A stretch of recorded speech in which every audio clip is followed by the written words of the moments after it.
Today's topic is importance of planning. First importance is planning provides direction. Now we all know that planning gives us objective, and planning also facilitates unity of directions, which ultimately helps us to attain the organizational objective. As a result, it reduces aimless activities and makes action more meaningful. Thus, we can say that planning provides direction. Our next point of importance is planning reduces the risks of uncertainty. So, we all know that firms operate, survive and grow in an uncertain and dynamic environment, and now manager anticipates those risks. So, these risks cannot be eliminated altogether, but it can be reduced to a minimum. That's why it says that planning reduces the risk of uncertainty so that it can be minimized. Now, third point of importance is planning reduces overlapping and wasteful activities. Now, we all know that in an organization, different individuals are assigned different tasks so that there should be no wastage of human and non-human resources.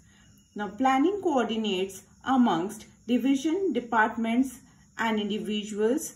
As a result, confusion and disorders are replaced by cooperation and coordination, which leads to clarity in thoughts and actions, and it avoids duplication of efforts. Thus, energy is channelized towards meaningful work.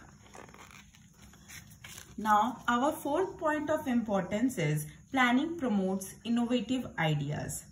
Now, planning leads to innovative ideas. It is obvious that when we plan, we have certain creative ideas, so which helps us to forecast changes and design new plans.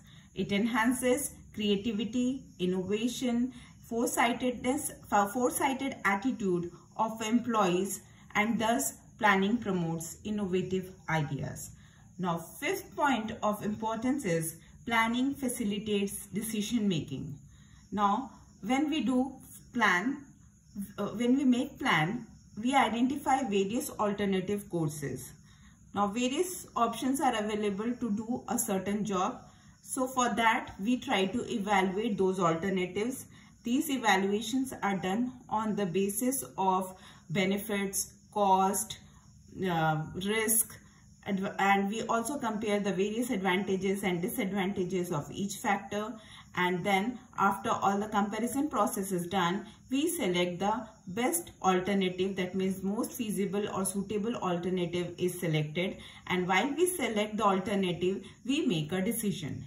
So it is said that planning helps managers to take choice by looking into the future. So managers make choice by looking in the future, and they make decision. Now, our sixth point of importance is planning establishes standard for controlling. Now, let's come to the definition of controlling. So, controlling involves comparison of actual performance with the predetermined standards against which the performance is evaluated. Now, first point says that planning promotes standards against which actual performance is evaluated. So, when we plan, we set a standard. Now, here, suppose 10 is the standard. Take an example that in an organization or in a factory, 10 is a standard unit which a worker is producing in a single day.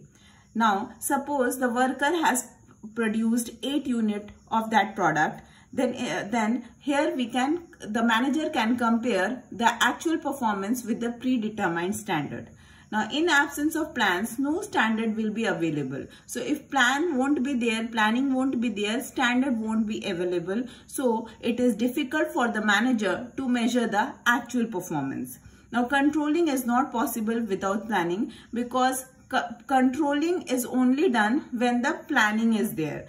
Otherwise, how the manager is going to control whether the worker has produced the correct unit or the worker is inefficient or efficient, he won't be able to justify.